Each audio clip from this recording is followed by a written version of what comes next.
ಒಕ್ಕಲಿಗರ ಭದ್ರಕೋಟೆಯಲ್ಲಿ ಅಮಿತ್ ಶಾ ತಂತ್ರ ರೂಪಿಸ್ತಾ ಇದ್ದಾರೆ. ಹಳೆ ಮೈಸೂರು ಭಾಗದ ಮೇಲೆ ಅಮಿತ್ ಶಾ ಕಣ್ಣು ಹಾಕಿದ್ದಾರೆ. ಮೈತ್ರಿ ಸೀಟು ಹಂಚಿಕೆ ಗೊಂದಲಕ್ಕೆ ಬಹುತೇಕ ಇಂದು ರಾತ್ರಿ ಅಥವಾ ನಾಳೆ ತೆರೆ ಎಳೆಯುವಂಥ ಸಾಧ್ಯತೆ ಇದೆ. ಹಾಸನ ಮಂಡ್ಯ ಕ್ಷೇತ್ರ ಬಹುಶಃ ಬಿಟ್ಟುಕೊಡುವುದು ಬಹುತೇಕ ಪಕ್ಕಾ ಅಂತ ಹೇಳಲಾಗ್ತಾ ಇದೆ. 28 ಕ್ಷೇತ್ರಗಳ ಪೈಕಿ 4 ಕ್ಷೇತ್ರಗಳು ಬಿಜೆಪಿ JDSಗೆ ಬಿಟ್ಟುಕೊಡುತ್ತೆ ಅಂತೇಳಿ. ಹಾಗಾಗಿ ಯಾವೆಲ್ಲ ಕ್ಷೇತ್ರಗಳು ಅನ್ನೋದು ಬಹಳ ಮುಖ್ಯವಾಗಿರುತ್ತೆ. JDSಗೆ ಬಿಟ್ಟುಕೊಡುವ ಕ್ಷೇತ್ರಗಳು ಯಾವ್ದು? ಇದು ರಿಪಬ್ಲಿಕ್ ಕನ್ನಡದ ಎಕ್ಸ್ಕ್ಲೂಸಿವ್ ವರದಿ.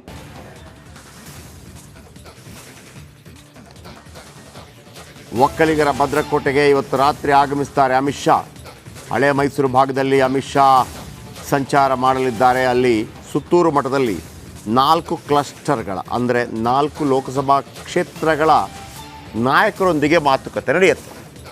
4 ಲೋಕಸಭಾ ಕ್ಷೇತ್ರಗಳಲ್ಲಿ ಮಹತ್ವದ ಸಭೆ ಅಂದರೆ ಚಾಮರಾಜನಗರ, ಮೈಸೂರು, ಮಂಡ್ಯ, ಹಾಸನ. ನಾಳೆ ಕೋರ್ ಕಮಿಟಿ ಜೊತೆ ಅಮಿತ್ ಶಾ ಮೀಟಿಂಗ್. ಮೈಸೂರು, ಮಂಡ್ಯ, ಹಾಸನ, ಚಾಮರಾಜನಗರ ಬಗ್ಗೆ ಚರ್ಚೆ. 28 ಕ್ಷೇತ್ರಗಳ ಅಭ್ಯರ್ಥಿಗಳ ಬಗ್ಗೆ ಸೂಚ್ಯವಾಗಿ ಸಂದೇಶ. ಇದೇ ಸಭೆಯಲ್ಲಿ ಮೈತ್ರಿ ಸೀಟು ಹಂಚಿಕೆ ಕ್ಲೈಮ್ಯಾಕ್ಸ್ ಕೂಡ ನಡೆಯಲಿದೆ.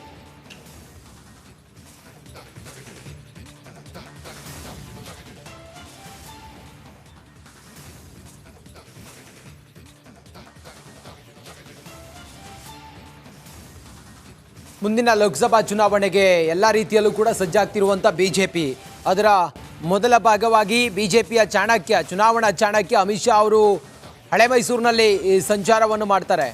ಹಳೆ ಮೈಸೂರು ಭಾಗದಲ್ಲಿ ಈಗ ಕಣ್ಣಿಟ್ಟು ಹಳೆ ಮೈಸೂರು ಹೇಳಿ ಕೇಳಿ ನಾವು ನೋಡ್ತಾ ಇದ್ದಂಗೆ ಒಕ್ಕಲಿಗರ ಭದ್ರಕೋಟೆ ಅಲ್ಲಿ ಬಿಜೆಪಿ ಈ ಬಾರಿ ಒಂದು ಮೋಡಿ ಮಾಡಬೇಕು ಅನ್ನೋದು ಲೆಕ್ಕಾಚಾರದಲ್ಲಿದೆ.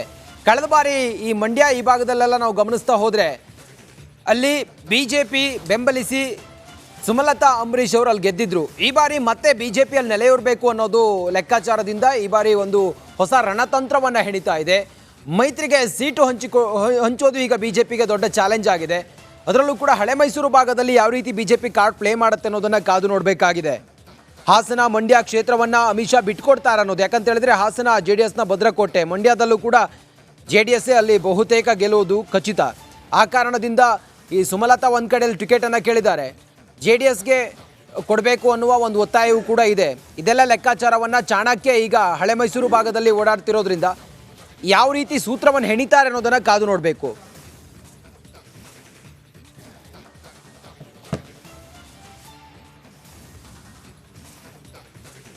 ಓಕೆ, ನಮ್ಮ ಪ್ರತಿನಿಧಿ ವಿಜಯ್ ಇದೀಗ ನಮ್ಮೊಂದಿಗೆ ನೇರ ಸಂಪರ್ಕದಲ್ಲಿದ್ದಾರೆ. ವಿಜಯ್, ಅಮಿತ್ ಶಾ ಬರ್ತಾ ಇರುವಂಥದ್ದು ಅದು ಕೂಡ 4 ಕ್ಲಸ್ಟರ್ಗಳು ಅಂದರೆ ಆ ಭಾಗದ 4.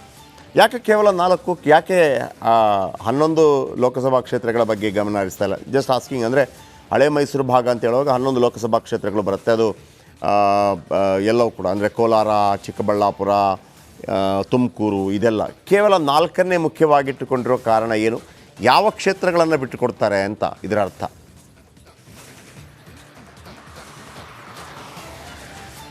ಜಯಪ್ರಕಾಶ್, ಬಿಜೆಪಿ ರಾಜ್ಯಾಧ್ಯಕ್ಷ ವಿಜಯೇಂದ್ರ ಆದ ಬಳಿಕ ಮತ್ತು ಲೋಕಸಭಾ ಚುನಾವಣೆಯ ತಾಲೀಮು ಮತ್ತು ಬಿಜೆಪಿ JDS ಮೈತ್ರಿಯ ಬಳಿಕ ಕರ್ನಾಟಕಕ್ಕೆ ಮೊದಲ ಬಾರಿಗೆ ಅಮಿತ್ ಶಾ ಅವರು ಬರ್ತಾ ಇರುವಂಥದ್ದು. ಅದು ಸುತ್ತೂರು ಮಠದ ಕಾರ್ಯಕ್ರಮ ಸಂಬಂಧಪಟ್ಟಂತೆ.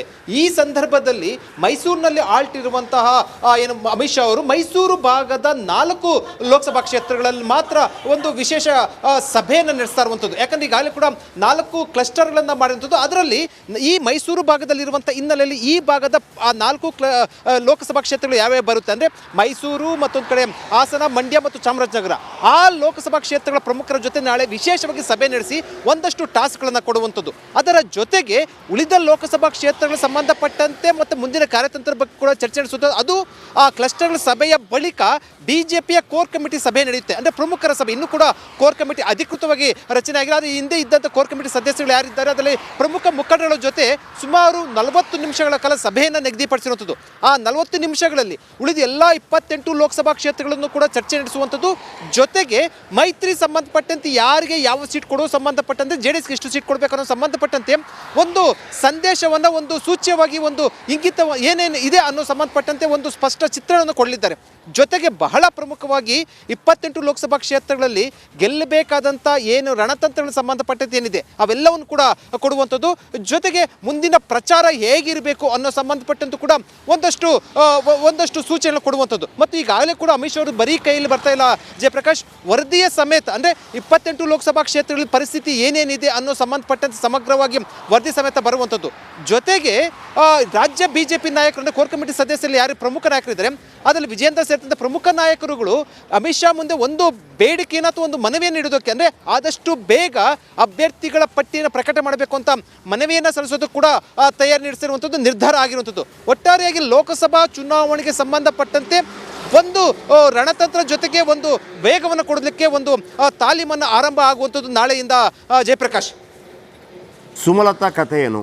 BJPಗ JDSಗ ಮಂಡ್ಯ, ಮೈಸೂರಲ್ಲಿ ಏನು ಮಾಡುತ್ತೆ, ಚಾಮರಾಜನಗರದಲ್ಲಿ ಏನು ಮಾಡುತ್ತೆ? ಯಾಕಂದರೆ ನಮಗೆ ಮಂಡ್ಯ, ಹಾಸನ ಅಂತೂ ಫಿಕ್ಸು, ಮಂಡ್ಯದಲ್ಲಿ ಏನಂತೆ?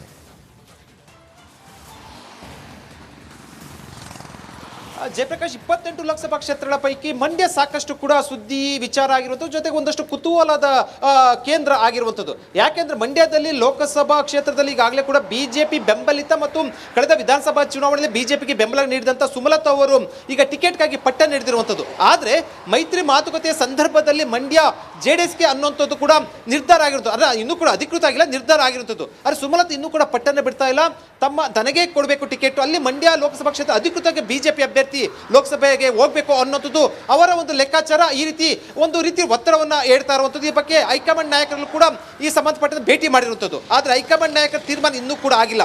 ಆದರೆ ರಿಪಬ್ಲಿಕ್ ಕನ್ನಡಕ್ಕೆ ಬಂದ ಮೂಲಗಳ ಮಾಹಿತಿ ಪ್ರಕಾರ ಅಂದರೆ ಸುಮಲತಾ ಅವರನ್ನ ಬಿಟ್ಕೊಡೋಕೆ ಕೂಡ BJP ತಯಾರಿಲ್ಲ.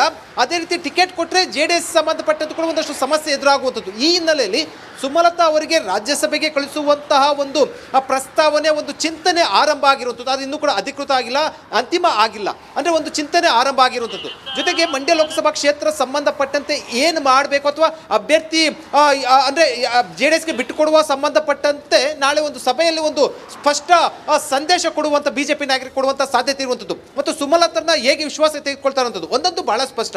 ಸುಮಲತಾ ಅವರು ಒಂದು ವೇಳೆ ಮಂಡ್ಯದಲ್ಲಿ ಇಲ್ಲ ಅಂದರೆ ಬೆಂಗಳೂರು ಉತ್ತರ ಲೋಕಸಭಾ ಕ್ಷೇತ್ರ ಕೂಡ ಟಿಕೆಟ್ ಕೇಳಿರುವಂಥದ್ದು. ಆದರೆ BJP ಇನ್ನೂ ಕೂಡ ಅಂತಿಮ ಆಗಿಲ್ಲ.